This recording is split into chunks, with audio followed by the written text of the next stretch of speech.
तो दोस्तों आप सभी का स्वागत है। और हमने पहले वीडियो में 25 क्वेश्चन कंप्लीट किया था दृष्टि टेस्ट सीरीज 1 का, ये हम देखेंगे। तो चलिए शुरू करते हैं।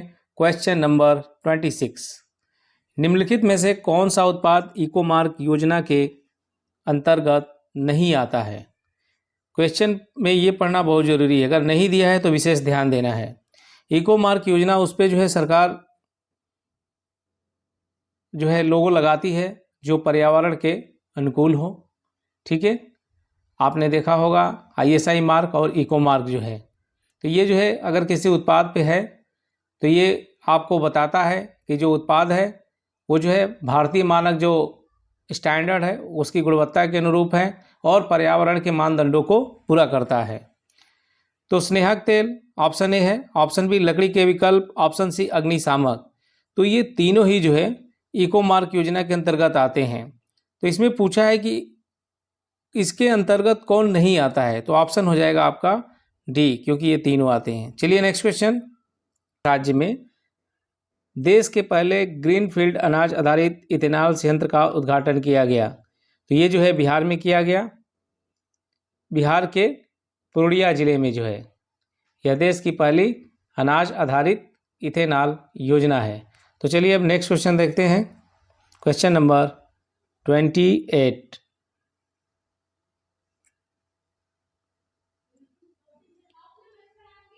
कणिकीय प्रदूषकों के संबंध में निम्नलिखित कथनों में से कौन सा या कौन से सही हैं। पहला है कणिकीय प्रदूषक केवल एरोसेल के रूप में होते हैं। सेकंड पॉइंट है 10 माइक्रोन से बड़े कणिकीय प्रदूषक नासिका मार्ग में प्रवेश कर सकते हैं। तो क्वेश्चन 28 में देखिए कौन से पॉइंट सही हैं। तो इसमें केवल दूसरा सही है कि 10 माइक्रोन से जो बड़े कणिकीय प्रदूषक है नासिका मार्ग यानी आपके नाक से नोज के माध्यम से प्रवेश कर सकते हैं। तो ऑप्शन सी सही है। केवल इसमें पहला पॉइंट सही था कि 10 माइक्रोन से बड़े कणिकीय प्रदूषक नासिका मार्ग में प्रवेश कर सकते हैं। क्वेश्चन 29, निम्नलिखित में से किस वन्यजीव अभ्यारण्य को उत्तर प्रदेश का चौथा टाइगर रिजर्व घोषित किया गया। चौथा टाइगर रिजर्व किसको घोषित किया गया, देखिए रानीपुर को। ये चित्रकूट जिले में है रानीपुर। ऑप्शन देखिए रानीपुर वन्यजीव अभ्यारण्य। ठीक है, इसको चौथा टाइगर रिजर्व घोषित किया गया, ये उत्तर प्रदेश में है। तो चलिए आगे बढ़ते हैं। नेक्स्ट क्वेश्चन, क्वेश्चन नंबर 30, दवाओं की आसान उपलब्धता सुनिश्चित करने के लिए उत्तर प्रदेश सरकार कितने जिलों में ड्रग वेयर हाउस मतलब वहाँ पे ये रखे जाएंगे, उनके रखने की व्यवस्था है। तो ड्रग वेयर हाउस कितने जिलों में बनाए जाएंगे ड्रग वेयर हाउस। ऑप्शन देखिए A 35, option B 50, option C 75, option D 25 है। तो ऑप्शन यहाँ पे सी सही है। 75 सरकार 75 जिले उत्तर प्रदेश सरकार के कितने जिलों में, तो पूरे 75 जिलों में ये बनाया जा रहा है। ठीक है, जहाँ पे ड्रग वेयर हाउस, यहाँ पे ड्रग जो दवा है ये सब स्टोर किया जाएगा, रखा जाएगा। ठीक है, तो चलिए देखते हैं next question, question number 31। Just 1 minute. Question number देखिए 31, वर्ष 2022 में राष्ट्रीय लुप्तप्राय प्रजाति दिवस मनाया गया था। ऑप्शन ए 4 मई, ऑप्शन बी 17 मई, ऑप्शन सी 20 मई, ऑप्शन डी 28 मई। तो ये राष्ट्रीय लुप्तप्राय प्रजाति दिवस मनाया गया, ऑप्शन सी सही है। 20 मई को ये सेलिब्रेट किया गया, मनाया गया। तो नेक्स्ट क्वेश्चन देखिए, क्वेश्चन नंबर अब 32। क्वेश्चन नंबर 32, सूची 1 को सूची 2 से मिलान कीजिए तथा सूचियों के नीचे दिए गए कूट से सही उत्तर का चयन करना है।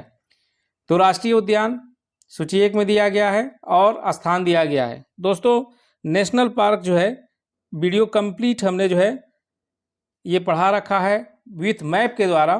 तो आप चैनल को सब्सक्राइब कीजिए समता एकेडमी, और वहाँ पर जाकर देखिए, काफ़ी अच्छे वीडियो और कंटेंट अपलोड हैं। तो उसको ध्यान से देखिए, वो एग्ज़ाम के लिए काफ़ी इम्पोर्टेंट है। चलिए शुरू करते हैं।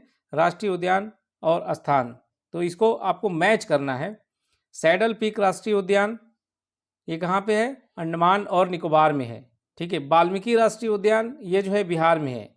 और दिया है नीचे गिर राष्ट्रीय उद्यान ये कहाँ पे है? गुजरात में है। कालेसर राष्ट्रीय उद्यान ये है आपका हरियाणा में।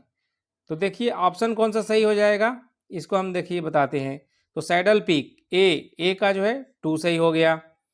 वाल्मीकि राष्ट्रीय उद्यान बी का 1 सही हो गया, 2-1। गिर राष्ट्रीय उद्यान ये 4 गुजरात हो गया। कालेसर हरियाणा। तो 2-1-4-3 2-1-4-3 ऑप्शन जो है आपका बी सही हो गया। चलिए अब आगे बढ़िए। Next question. क्वेश्चन नंबर, राष्ट्रीय कृषि आयोग ने पहली बार सामाजिक वानिकी शब्द का प्रयोग कब किया? राष्ट्रीय कृषि आयोग ने पहली बार सामाजिक वानिकी शब्द का प्रयोग जो है कब किया? बताइए।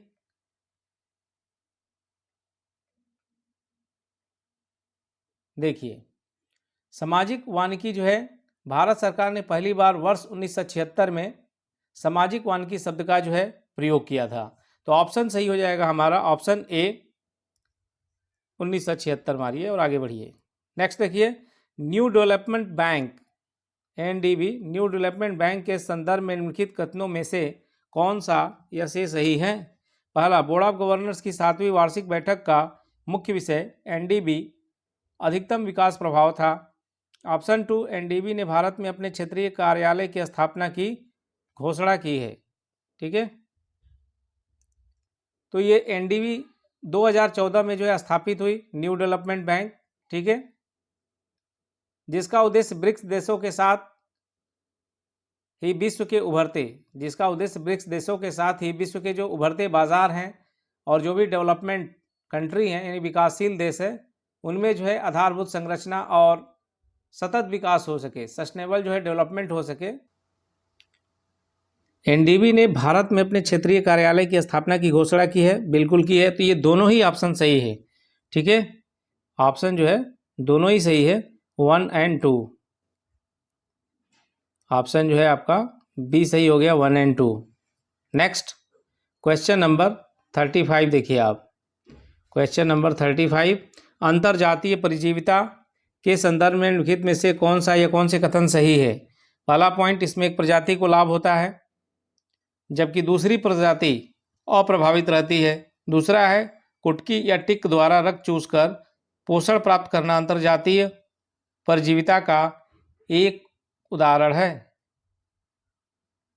देखिए इसमें जो है ना ही एक सही है और ना ही जो है दूसरा। देखिए इसमें दिया है कि इसमें एक प्रजाति को लाभ होता है जबकि दूसरी अप्रभावित रहती है। ऐसा नहीं है। एक जाति का दूसरी जाति पर पड़ने वाले जो प्रभाव हैं नकारात्मक या नुकसानदेह होता है, लेकिन पहली जाति पर दूसरी जाति का प्रभाव पता लगाने योग्य नहीं होता है। नीचे सहभोजिता, इसमें एक जाति को लाभ होता है जबकि दूसरी प्रभावित रहती है। उदाहरण के लिए गाय का गोबर भृंगों को भोजन एवं आश्रय प्रदान करता है, लेकिन भृंगों का गायों पर कोई प्रभाव नहीं पड़ता है। तो अंतरजातीय परजीविता के संदर्भ में निम्नलिखित में से कौन से कथन सही है? पहला पॉइंट दिया है, इसमें एक प्रजाति को लाभ होता है जबकि दूसरी अप्रभावित रहती है। ऐसा नहीं है, प्रभाव पड़ता है। पहला हो गया गलत। कुटकी टिक द्वारा रक्त चूसकर पोषण करना अंतरजातीय परजीविता का एक उदाहरण है। भाई देखिए, अंतरजातीय परजीविता के संदर्भ में इनमें से कौन से कथन सही हैं? पहला पॉइंट, इसमें एक प्रजाति को लाभ होता है जबकि दूसरी अप्रभावित होती है, ये गलत है। नेक्स्ट, कुटकी या टिक द्वारा रक्त चूसकर पोषण प्राप्त करना अंतरजातीय परजीविता का एक उदाहरण है। ऐसा नहीं है, क्योंकि इसमें जो होस्ट होता है, जो आपका मेजबान है, उसको नुकसान होता है और दूसरे को जो है लाभ हो रहा है। तो ये दूसरा पॉइंट भी सही नहीं है। तो आंसर हो जाएगा हमारा, आंसर कौन सा हो जाएगा? Answer D. क्वेश्चन नंबर 36, निम्नलिखित में से किस क्षेत्र में प्रवाल भित्ति नहीं पाई जाती है? प्रवाल भित्ति कहाँ नहीं पाया जाता है?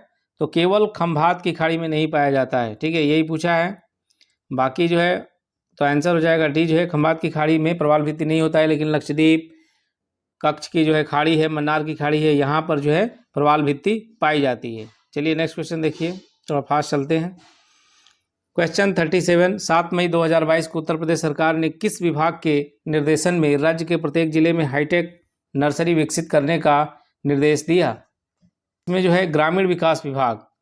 7 मई 2022 को उत्तर प्रदेश सरकार ने किस विभाग के निर्देशन में राज्य के प्रत्येक जिले में हाईटेक नर्सरी विकसित करने का निर्देश दिया? तो ऑप्शन सी सही है, ग्रामीण विकास विभाग। राष्ट्रीय उद्यानों के संदर्भ में निम्नलिखित कथनों में से कौन से कथन सही है? पहला पॉइंट, राज्य सरकार किसी क्षेत्र को राष्ट्रीय उद्यान घोषित कर सकती है। दूसरा, वन्यजीव संरक्षण अधिनियम 1972 ने राष्ट्रीय उद्यानों के लिए संरक्षण मूल्य निर्दिष्ट किया है। देखिए, राज्य सरकार किसी क्षेत्र को राष्ट्रीय उद्यान घोषित कर सकती है। हाँ, बिल्कुल कर सकती है। तो ये जो है पहला जो है हमारा पॉइंट हो गया सही। दूसरा दिया है वन्यजीव संरक्षण अधिनियम जो है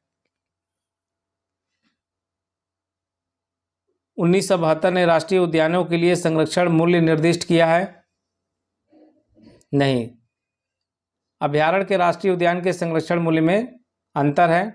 वन्यजीव संरक्षण अधिनियम 1972 में यह निर्दिष्ट नहीं है। तो दूसरा जो है गलत हो गया। तो केवल जो है पहला हो जाएगा सही, option A. Sustainable use of wild species assessment report प्रकाशित किया गया। Sustainable use of wild species assessment report प्रकाशित की गई है। ठीक है, तो ये जो है inter governmental science policy platform on biodiversity and ecosystem services द्वारा IPBES। तो इसमें जो है ऑप्शन हमारा है डी सही। Sustainable use of wild species assessment report प्रकाशित किया है inter governmental science policy platform on biodiversity and ecosystem services. चलिए नेक्स्ट क्वेश्चन देखिए। सहायक प्रौद्योगिकी पर वैश्विक रिपोर्ट संयुक्त रूप से प्रकाशित की गई है। तो इसमें जो है विश्व स्वास्थ्य संगठन WHO और संयुक्त राष्ट्र बाल कोष यूनिसेफ द्वारा जो है सहायक प्रौद्योगिकी पर वैश्विक रिपोर्ट GREAT जो है प्रकाशित किया गया है। तो ऑप्शन यहाँ पे है डी सही है। ठीक है, नेक्स्ट क्वेश्चन देखिए 41। 22 मई 2022 से 22 मई 2023 तक निम्नलिखित में से किस प्रसिद्ध व्यक्ति की 250वीं जयंती मनाई जा रही है? तो राजा राम मोहन राय। ठीक है, राजा राम मोहन राय की जो है 250वीं जयंती मनाई जा रही है। ऑप्शन हो गया डी सही। ठीक है, चलिए नेक्स्ट क्वेश्चन देखिए 42। संयुक्त राष्ट्र द्वारा किस दशक को decade for deserts and the fight against desertification का दशक के रूप में घोषित किया गया? आंसर देखिए ए बी सी डी, गलत लिखा है थोड़ा सा। तो ये जो है ऑप्शन जो है आपका डी सही है, इसको डी कर लीजिए। ए बी ये हो जाएगा सी। नेक्स्ट देखिए मरुस्थल बायोम के संदर्भ में निम्नलिखित में से कौन से कथन सही है?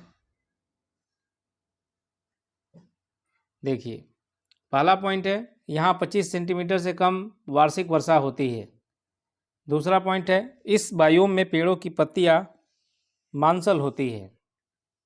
ठीक है, तो इसमें जो है दोनों ही सही है। जो भी मरुस्थल बायोम है वहाँ पे 25 यानी 25 सेंटीमीटर से जो है कम वर्षा होती है, बिल्कुल सही है। इस बायोम में पेड़ों की पत्तियां मांसल हो जाती हैं।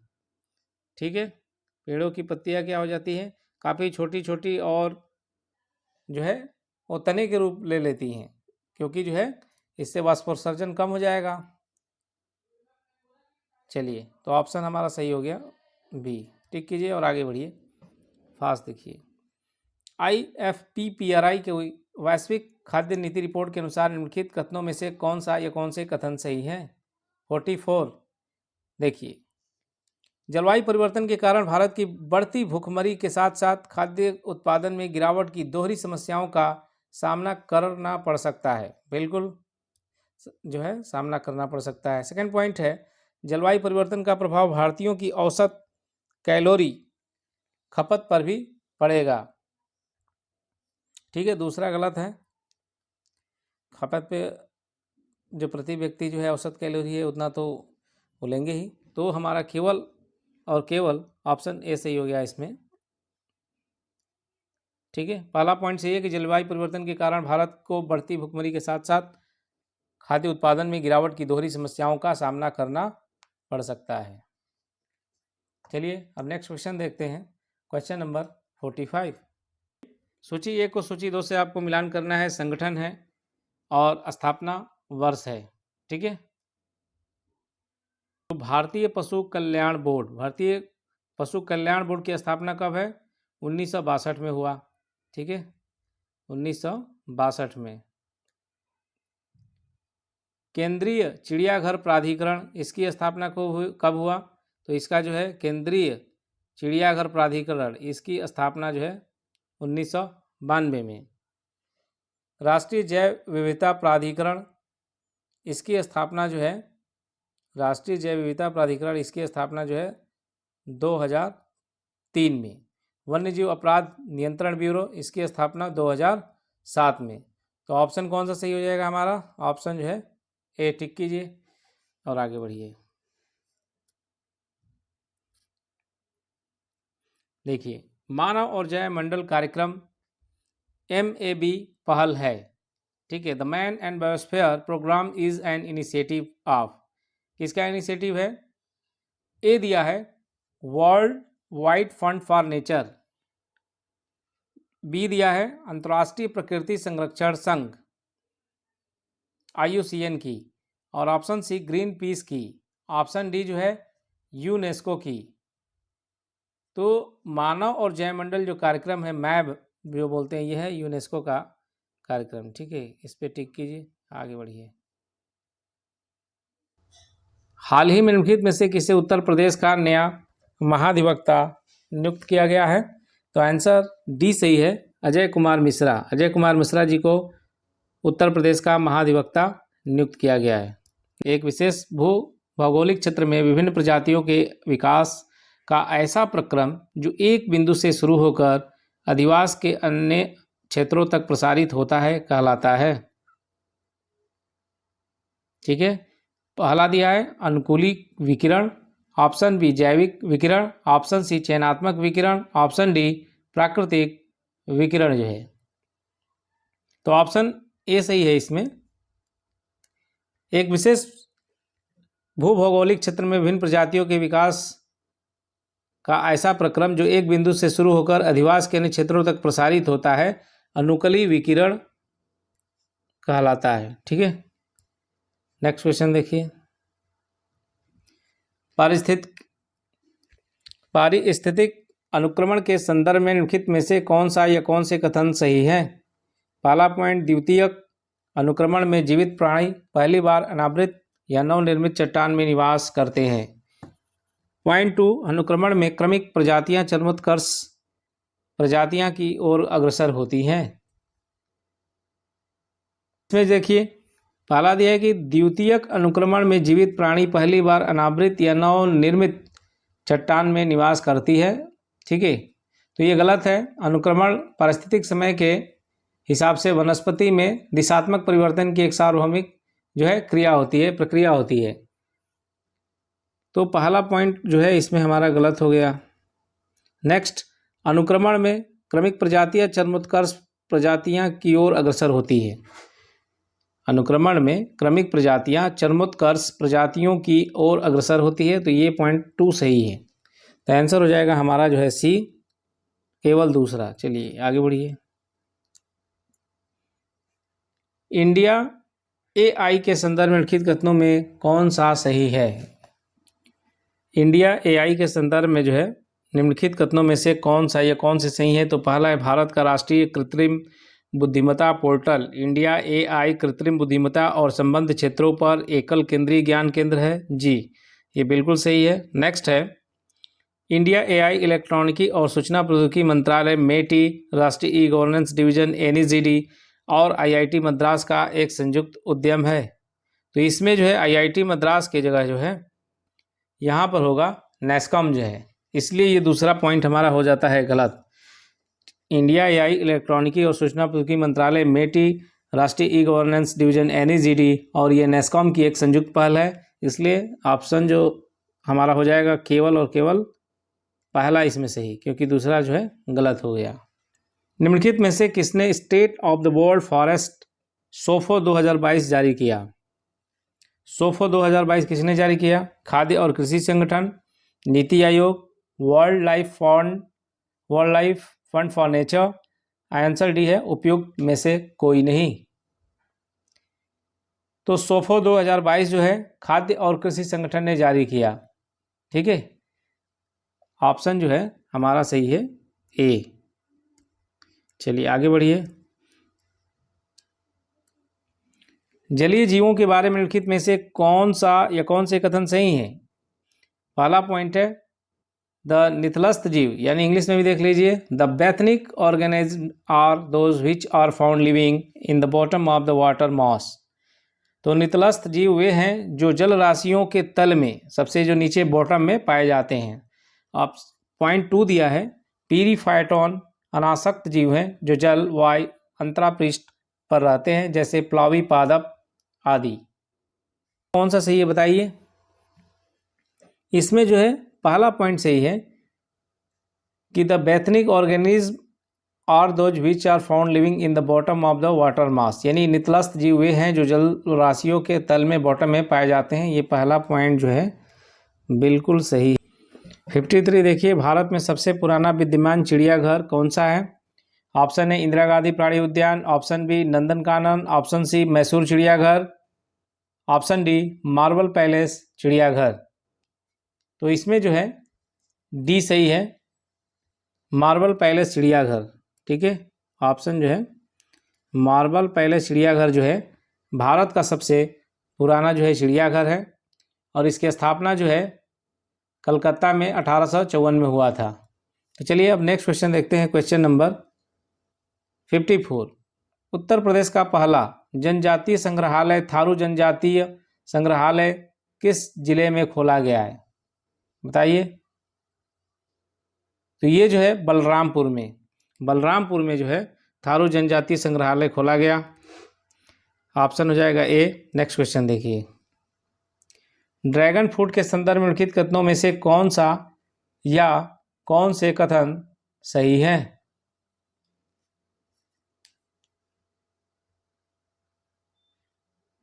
देखिए, भारत में इस फल का सबसे बड़ा उत्पादक राज्य मणिपुर है।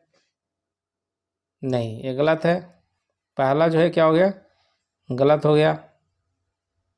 दूसरा, इस पौधे की खेती कम पानी में शुष्क भूमि पर की जा सकती है। ये बिल्कुल सही है कि जहाँ पे पानी की कमी है, शुष्क भूमि है, वहाँ भी किया जा सकता है। तो ये जो है केवल आंसर हमारा सी सही हो गया। चलिए आगे बढ़िए।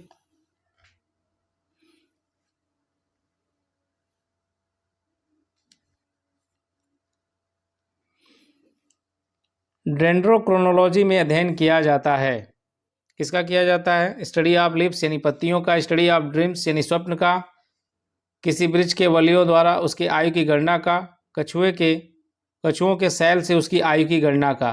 डेंड्रोक्रोनोलॉजी ये काफ़ी इंपॉर्टेंट है। इसमें जो है किसी वृक्ष के वलियों द्वारा उसके आयु की गणना किया जाता है। जैसे कोई पेड़ है, उसके ऊपर जितने भी वलय बने हुए हैं उससे पता चल जाता है, जो भी रिंग्स बने हुए हैं, कि ये पेड़ जो है कितने साल पुराना है। तो उसके लिए डेंड्रोक्रोनोलॉजी का अध्ययन किया जाता है। ऑप्शन सी सही। नेक्स्ट क्वेश्चन देखिए, 57 विश्व खाद्य पुरस्कार 2022 के संबंध में निम्नलिखित में से कौन सा या कौन से कथन सही है? पहला, रतन लाल को वर्ष 2022 का पुरस्कार प्रदान किया गया। पॉइंट 2, यह पुरस्कार खाद्य और कृषि के लिए नोबेल पुरस्कार के बराबर है। विश्व खाद्य पुरस्कार 2022 के संबंध में निम्नलिखित में से कौन सा या कौन से कथन सही हैं? पहला पॉइंट है रतन लाल को वर्ष 2022 का पुरस्कार प्रदान किया गया। नहीं, ये गलत है। 2022 का विश्व खाद्य पुरस्कार जो है ये नासा के वैज्ञानिक हैं सिंथिया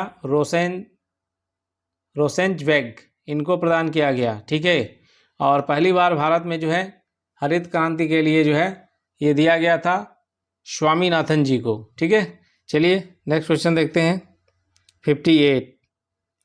सुपोषण यानी यूट्रोफिकेशन के संदर्भ में निम्नलिखित में से कौन सा या कौन से कथन सही है? यह एक ऐसी प्रक्रिया है जिसमें जल निकाय पोषक तत्वों से अत्यधिक समृद्ध हो जाते हैं। दूसरा पॉइंट, यह समुद्र के अम्लीकरण के प्राथमिक कारणों में से एक है। देखिए, तो सुपोषण यानी यूट्रिफिकेशन यह एक ऐसी प्रक्रिया है जिसमें जल निकाय पोषक तत्वों से अत्यधिक समृद्ध हो जाते हैं। बिल्कुल सही है पहला पॉइंट। दूसरा पॉइंट, यह समुद्र के अम्लीकरण के प्राथमिक कारणों में से एक है। यस, तो इस तरीके से जो हमारा ऑप्शन हो जाएगा बी सही, 1 और 2, क्योंकि ये दोनों ही सही हैं। नेक्स्ट क्वेश्चन 59 देखिए, निम्नलिखित में से किस अधिनियम के तहत राष्ट्रीय गंगा नदी घाटी प्राधिकरण का गठन किया गया था? ए, जल अधिनियम 1974, बी, पर्यावरण संरक्षण अधिनियम 1986, ऑप्शन सी, जल प्रदूषण निवारण नियंत्रण उपकरण अधिनियम 1977 और ऑप्शन डी, राष्ट्रीय हरित अधिकरण अधिनियम 2010। तो ये जो है पर्यावरण संरक्षण अधिनियम 1986 के तहत किया गया है। राष्ट्रीय गंगा जो नदी घाटी प्राधिकरण का गठन पर्यावरण संरक्षण अधिनियम 1986 के तहत किया गया। ऑप्शन बी सही है। नेक्स्ट क्वेश्चन देखिए, उत्तर प्रदेश में कितने स्थानों पर प्लास्टिक अपशिष्ट संग्रह केंद्र स्थापित किए जाएंगे? तो ये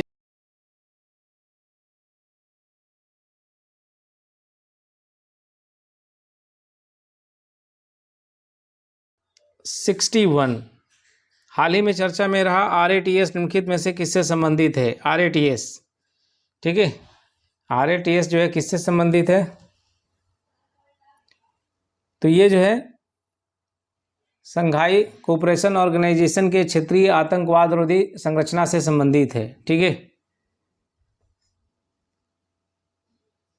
RATS से कौन सा संबंधित है? Option A BIMSTEC, option B SCO, option C G20, option D European संघ। तो इसमें जो है SCO संबंधित है। ठीक है, संघाई कोऑपरेशन ऑर्गेनाइजेशन RATS से संबंधित है। नेक्स्ट क्वेश्चन देखिए, भारत में सबसे बड़ा फ्लोटिंग ट्रीटमेंट वेटलैंड कौन सा है? तो ये नेका नामपुर झील।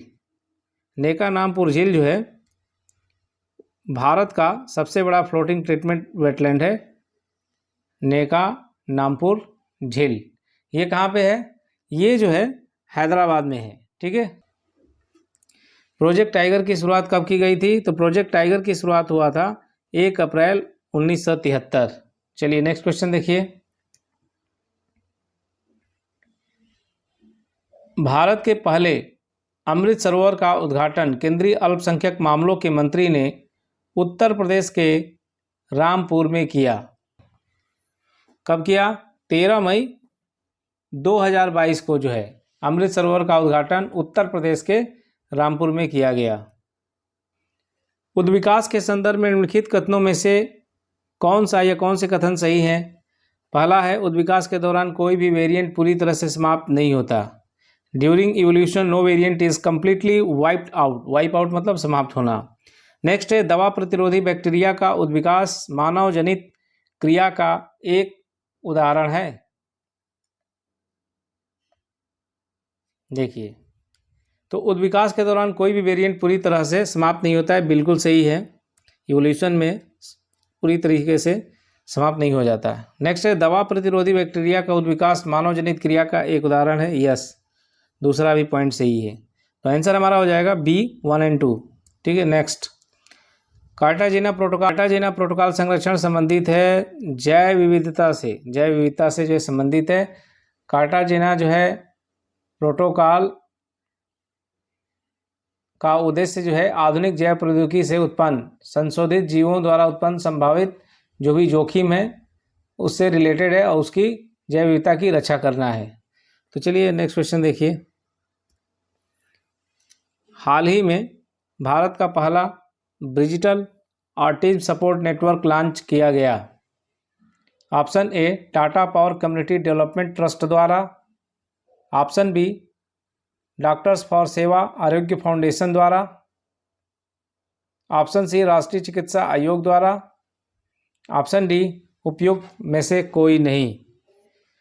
तो इसमें पहला जो है ऑप्शन सही है, भारत का पहला Bristol autism support network launch किया टाटा पावर कम्युनिटी ट्रस्ट ने। ठीक है, तो ऑप्शन ए टिक कीजिए और आगे बढ़िए। प्रवाल का किस जीव के साथ सहजीवी संबंध होता है? तो प्रवाल का जो है जूजेंथली, इसके साथ जो है सहजीवी का संबंध होता है, माने एक दूसरे, सहजीवी का मतलब क्या होता है? साथ जीना। ठीक है, दोनों एक दूसरे पर जो है आश्रित होते हैं। चलिए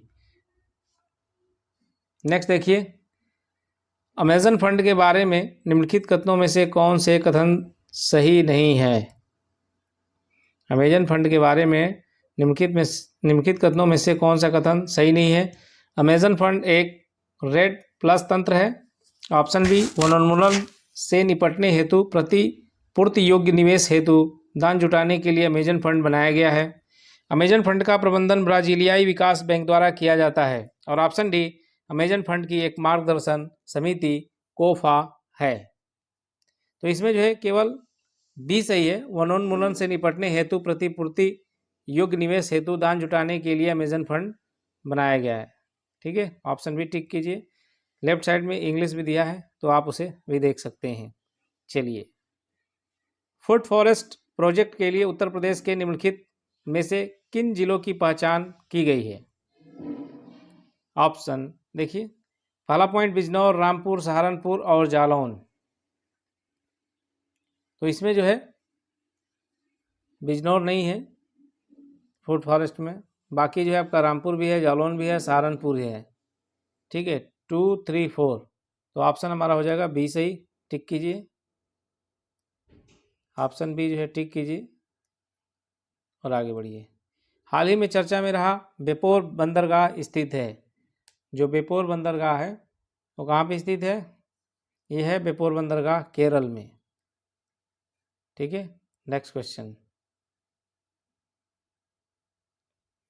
लुप्त प्राय प्रजातियों के अंतर्राष्ट्रीय व्यापार पर अभी समय सरकारों के बीच एक अंतर्राष्ट्रीय समझौता यह किस वर्ष लागू हुआ? Sites, the convention on international trade in endangered species sites is an international agreement between governments in which year it entered into force. तो ये साइट्स जो है कब लागू हुआ? ये जो है 1975 में लागू हुआ। पहला ऑप्शन है सही, इसको टिक कीजिए और आगे बढ़िए। नीचे दो कथन दिए गए हैं, एक को अभिकथन ए तथा दूसरे को कारण आर बताया गया है। अभिकथन ए, सल्फर डाइऑक्साइड के कारण आँख, गले और फेफड़ों में जलन होती है। रीजन यानी आर, तापीय ऊर्जा संयंत्र वायु में सल्फर डाइऑक्साइड उत्सर्जित करते हैं। सल्फर डाइऑक्साइड के कारण आँख, गले और फेफड़ों में जलन होती है। यस, बिल्कुल सही है पॉइंट। तापीय ऊर्जा संयंत्र जो थर्मल पावर प्लांट्स है releases sulphur oxide in the air. Yes, obviously, तो ये दूसरा पॉइंट भी सही हो गया। तो अब नीचे देखिए, नीचे जो है कौन सा सही हो जाएगा? ए और आर दोनों सही है तथा आर ए की सही व्याख्या करता है। ठीक है, ऑप्शन ए सही हो गया। नेक्स्ट, उत्तर प्रदेश के बागवानी एवं खाद्य प्रसंस्करण विभाग के लिए पंचवर्षीय कार्य योजना रोड मैप के संदर्भ में निम्नलिखित में से कौन से कथन सही है? पहला पॉइंट, उत्तर प्रदेश सरकार ने 17 मई 2022 को बागवानी एवं खाद्य प्रसंस्करण विभाग के लिए पंचवर्षीय कार्य योजना रोड मैप तैयार किया। दूसरा पॉइंट है खाद्य प्रसंस्करण। दूसरा पॉइंट देखिए, खाद्य प्रसंस्करण क्षेत्र को बढ़ावा देने के लिए 45 जो है इक्वेशन केंद्र और 11 mega food agro processing cluster स्थापित करने का लक्ष्य रखा गया है। ये बिल्कुल सही है।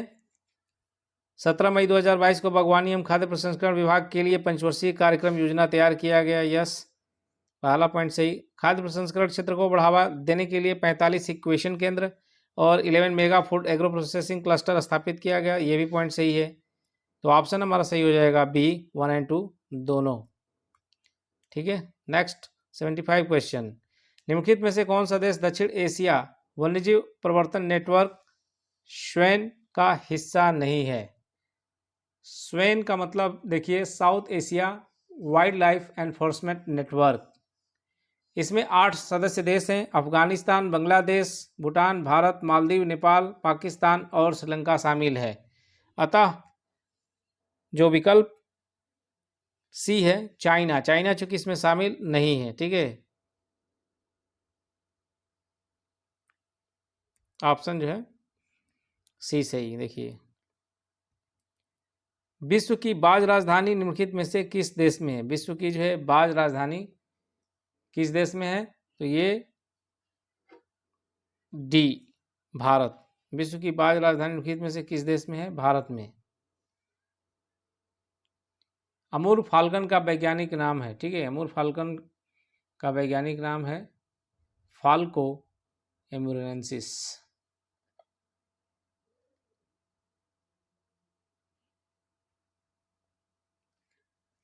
तो विश्व की बाज राजधानी निम्नलिखित में से किस देश में है? तो ये है अपना प्यारा देश भारत में। चलिए नेक्स्ट। मई 2022 में भारत के प्रधानमंत्री निम्नलिखित में से किस राज्य में गरीब कल्याण सम्मेलन को संबोधित किए? महाराष्ट्र, पंजाब, हिमाचल प्रदेश, ओडिशा। आंसर सी सही है, हिमाचल प्रदेश। हिमाचल प्रदेश में प्रधानमंत्री जी ने गरीब कल्याण सम्मेलन जो है योजना को संबोधित किया। निम्नलिखित में से कौन से प्रकाश रासायनिक धूम्र कोहरे के घटक हैं? पहला ओजोन, दूसरा एक्रोलीन, तीसरा फॉर्मेल्डिहाइड और चौथा परॉक्सी एसिटिलीन नाइट्रेट।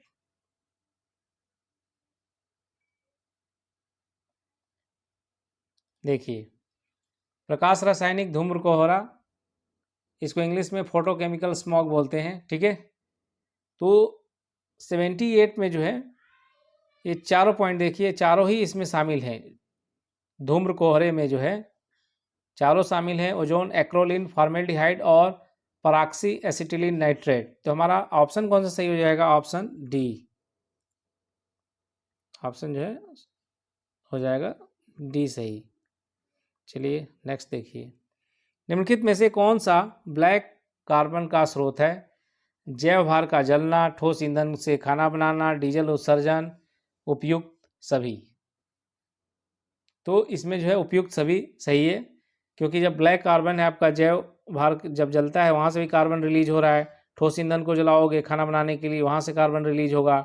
जब डीजल उत्सर्जन, डीजल को यूज कर रहे हैं तो, या डीजल जब हम बनाते हैं वहाँ भी कार्बन जो है रिलीज होता है। तो ये जो है सभी पॉइंट सही हैं। नेक्स्ट। उत्तर प्रदेश के मुख्यमंत्री द्वारा नेवा राष्ट्रीय ई विधान एप्लीकेशन सेवा केंद्र का उद्घाटन कब किया गया था? उत्तर प्रदेश के मुख्यमंत्री द्वारा नेवा राष्ट्रीय ई विधान एप्लीकेशन की जो शुरुआत है, उद्घाटन है, ये जो है 19 मई 2022 को किया गया। ऑप्शन ए सही है। हाल ही में 1 मिनट, हाल ही में भारत के सबसे बड़े ड्रोन महोत्सव भारत ड्रोन महोत्सव 2022 का उद्घाटन किया गया। ये जो है नई दिल्ली में किया गया। ठीक है, कहाँ किया गया? ये जो है नई दिल्ली में। चलिए आगे बढ़िए।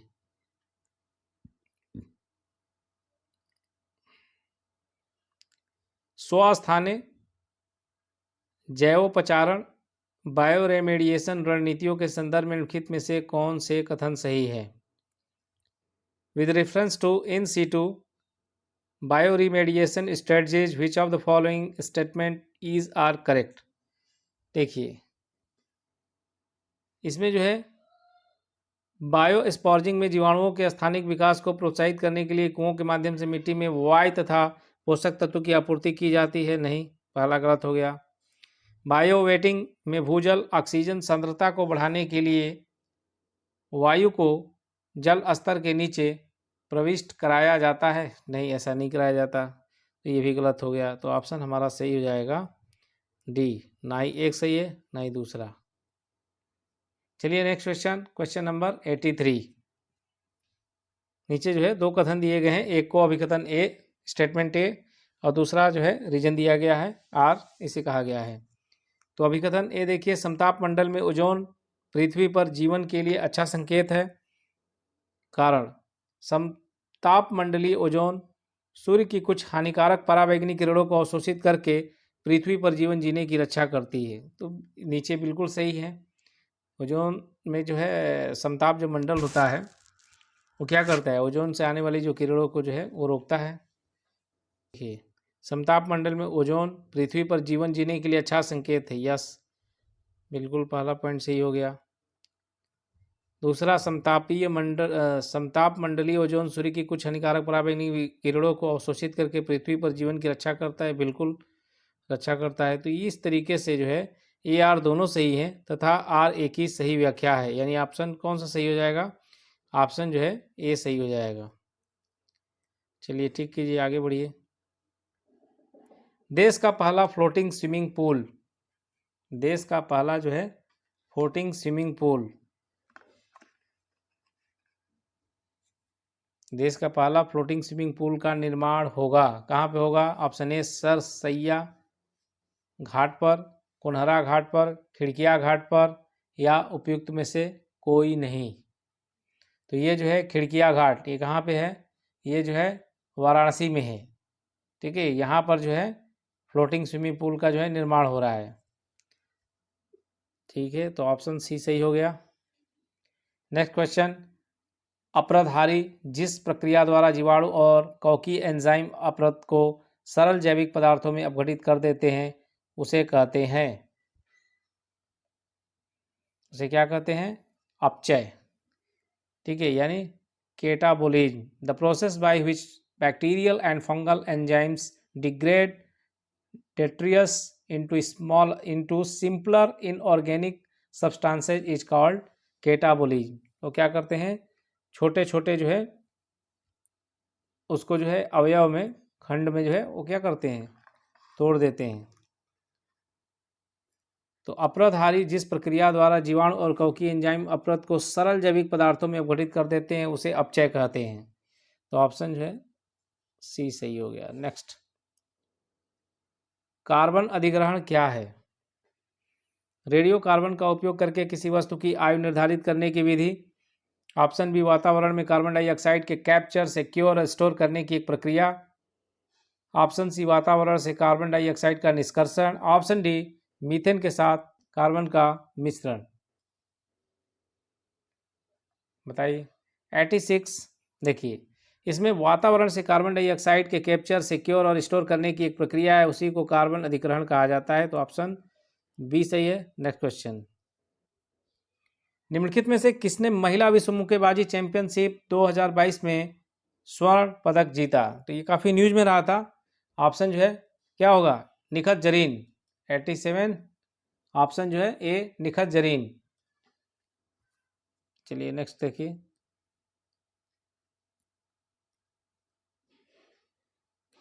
प्राकृतिक संसाधनों और प्रकृति के संरक्षण के लिए अंतर्राष्ट्रीय संघ IUCN का मुख्यालय निम्नलिखित में से किस स्थान पर स्थित है। ग्लैंड, स्विट्जरलैंड में है। ठीक है, IUCN located in gland, Switzerland. तो ऑप्शन हमारा सही हो जाएगा बी। नेक्स्ट क्वेश्चन देखिए, क्वेश्चन नंबर 89, जलवायु परिवर्तन पर संयुक्त राष्ट्र फ्रेमवर्क कन्वेंशन UNFCCC के किस जलवायु सम्मेलन में अंतर्राष्ट्रीय और गठबंधन की शुरुआत की गई थी। तो ये कॉन्फ्रेंस ऑफ पार्टीज 21, COP21 में जो है इसका फ्रेमवर्क तैयार किया गया कन्वेंशन का। ठीक है, तो ऑप्शन जो है बी सही है। नेक्स्ट, फलों और सब्जियों के लिए इंडो इजराइल उत्कृष्टता केंद्र निम्नलिखित में से किस स्थान पर स्थापित किया गया है। Option A Bahraich, option B Aligarh, option C Fatehpur, option D Kannauj. तो ये जो है कन्नौज में किया गया है। कन्नौज में जो है इत्र का भी उत्पादन काफ़ी होता है। चलिए देखिए, निम्नलिखित में से किस एक ने मई 2022 में अपनी रजत जयंती मनाई। सिल्वर जुबली किसने मनाई, कौन सी ऑर्गेनाइजेशन ने। देखिए, भारतीय अंतरिक्ष अनुसंधान संगठन। ऑप्शन बी, भारतीय दूरसंचार नियामक प्राधिकरण। ऑप्शन सी, राष्ट्रीय महिला आयोग। ऑप्शन डी, बाल अधिकारों के संरक्षण के लिए राष्ट्रीय आयोग। बताइए कौन सा ऑप्शन सही है। कमेंट में लिखिए। इसमें जो है सिल्वर जुबली मनाया भारतीय अंतरिक्ष अनुसंधान संगठन यानी ISRO, Indian Space Research Organisation. ठीक कीजिए और आगे बढ़िए। निम्नलिखित में से कौन सा यूनेस्को की विश्व विरासत सूची में भारत का पहला मिश्रित विश्व विरासत स्थल है?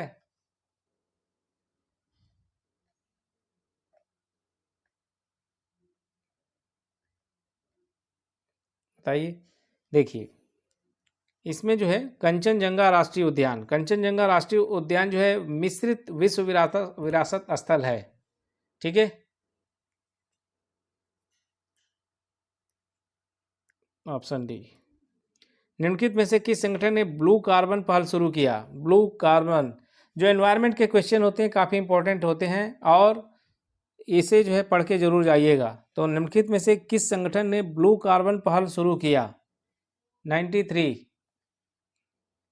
इसमें जो है ब्लू कार्बन की जो पहल है वो conservation international, United Nations, international union for conservation of nature या ऑल ऑफ द एबव, यानी जो है उपयुक्त सभी सही है। ठीक है, ब्लू कार्बन पहल जो है कंजर्वेशन इंटरनेशनल, संयुक्त राष्ट्र, अंतर्राष्ट्रीय प्रकृति संरक्षण संघ, इन तीनों ने ही किया। ठीक है, तो आगे बढ़ते हैं। Next question 94।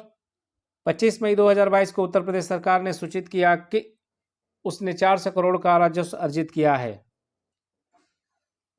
ठीक है, ऑप्शन ए ई ग्राम स्वराज पोर्टल द्वारा, ऑप्शन बी समाधान पोर्टल द्वारा, ऑप्शन सी माइन मित्र पोर्टल द्वारा और ऑप्शन डी चैंपियंस पोर्टल द्वारा।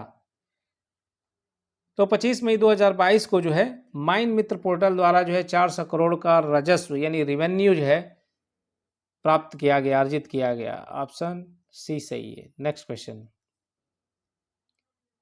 निम्नलिखित में से कौन से दो सुमेलित हैं?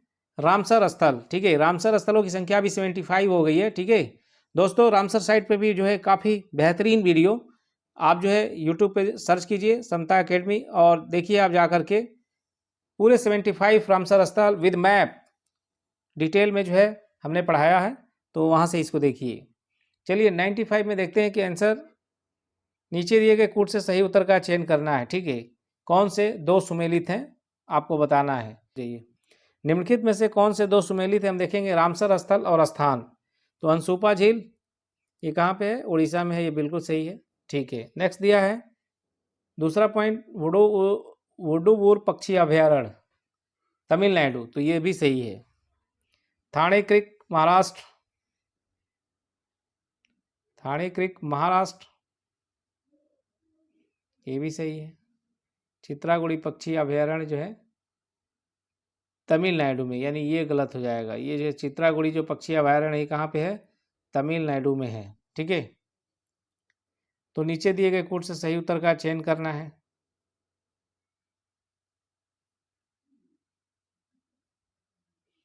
ये सही है 1 और 2। अनसुपा झील उड़ीसा, चूंकि ऑप्शन जो है तीनों सही था, ये अनसुपा झील उड़ीसा, बुड़ुबुर पक्षी अभयारण्य तमिलनाडु और थाने क्रीक महाराष्ट्र। लेकिन ऑप्शन के हिसाब से हम देखेंगे कि कौन कौन सा सही है, तो ऑप्शन 1 और 2 ये सही है। क्योंकि अगर 2 और 3 को लेकर चलोगे, ऑप्शन बी देखिए बुड़ुबुर तमिलनाडु थाने क्रीक, यहाँ पे कन्फ्यूजन है। देखिए ऑप्शन जो जिस हिसाब से दिया है ये गलत हो रहा है, तो ये दोनों ही सही हो जाएगा। 2 सुमेलित करना है, 2 और 3 भी सही है, 3 4 तो नहीं सही है क्योंकि जो है 4 जो है गलत हो गया, तो ये कट जाएगा आपका ऑप्शन। ऑप्शन 1 4 ये भी सही नहीं, तो 2 तो एलिमिनेट कर दीजिए। अभी देखिए इसमें दोनों ही आंसर सही है। ठीक है, तो ऑप्शन एक्चुअली देना चाहिए था एक में 1 2 3 जो है। प्रजातियों की प्रचुरता के संदर्भ में निम्नलिखित में से कौन से कथन सही हैं? देखिए, अल्फा विविधता एक क्षेत्र के भीतर विभिन्न पारिस्थितिक तंत्रकों के लिए समग्र विविधता की माप है, तो पहला गलत है। ठीक है, किसी जो है विशेष क्षेत्र या पारिस्थितिक तंत्र के भीतर ये विविधता को जो है दर्शाता है और आमतौर पर जो है पारिस्थितिक तंत्र में जो है प्रजातियों की संख्या जो है प्रजातियों की संख्या द्वारा व्यक्त किया जाता है। ये जो दिया है कि विविधता की माप, इसलिए जो है गलत है। दूसरा विविधता पारिस्थितिक तंत्रों के बीच विविधता की तुलना है, जिसे आमतौर पर पारिस्थितिक तंत्रों के बीच प्रजातियों की संख्या के परिवर्तन के रूप में मापा जाता है। तो ये दूसरा पॉइंट सही है। आंसर हो जाएगा 96 का सी। चलिए फास्ट दोस्तों, उत्तर प्रदेश मीडिया डायरेक्टरी 2022 का विशेष अंक किसने जारी किया? 97। तो ऑप्शन सतीश महाना ने उत्तर प्रदेश मीडिया डायरेक्टरी 2022 जो है का विशेष अंक जो है जारी किया। चलिए नेक्स्ट क्वेश्चन, राष्ट्रीय सौर मिशन के संदर्भ में निम्नलिखित कथनों में से कौन सा या कौन से कथन सही हैं? पहला, इस मिशन को 2020 में शुरू किया गया। दूसरा, इस मिशन का लक्ष्य वर्ष 2030 तक ग्रिड से जुड़े 100 गीगावाट का सौर ऊर्जा स्थापित करना है। इस मिशन को जो है 2020 में नहीं, 11 जनवरी 2010 में जो है स्टार्ट किया गया था, इसलिए जो है पहला जो होगा ये गलत हो गया। दूसरा पॉइंट है, इस मिशन का लक्ष्य 2030 तक 100 गीगावाट, 2030 तक नहीं बल्कि 2022 तक ही टारगेट है 100 गीगावाट का, तो इसलिए हमारा ये दूसरा भी ऑप्शन गलत हो गया, दूसरा पॉइंट गलत हो गया। तो आंसर कौन सा सही हो जाएगा? देखिए आंसर डी, ना तो एक सही है और ना तो दो सही है। चलिए आगे बढ़िए, निम्नलिखित में से कौन से दो सुमेलित हैं? यहाँ पे प्रदूषक यानी पोल्यूटेंट और डिजीज, ठीक है। मिथाइल मरकरी से क्या होता है? मिनी माता रोग, बिल्कुल सही है, ये जो है सुमेलित है। नीचे जो कोयला धूलकण, इससे कौन सी बीमारी होती है? इससे जो है न्यूमोकोनियोसिस होती है, तो ये दोनों सही है। लेकिन जो कैडमियम विषाक्तता दिया है उससे ब्लू बेबी सिंड्रोम नहीं होता, उससे इटाई रोग होता है। उच्च नाइट्रेट संदूषण, इससे जो है आपका ब्लू बेबी सिंड्रोम होता है। तो आंसर हमारा कौन सा सही हो जाएगा? यहाँ पे 1 और 4 जो कि सुमेलित है। चलिए आगे बढ़िए, अब पहुंच गए हम लोग 100 क्वेश्चन पे। 14 मई 2022 को दूरसंचार विभाग द्वारा निम्नलिखित में से कौन सा पोर्टल लॉन्च किया गया? ठीक है, दूरसंचार विभाग ने कौन सा पोर्टल लॉन्च किया? तो यह है गति शक्ति संचार, ठीक है, गति शक्ति संचार पोर्टल लॉन्च किया दूरसंचार विभाग ने। तो 100 क्वेश्चन हो गए दोस्तों।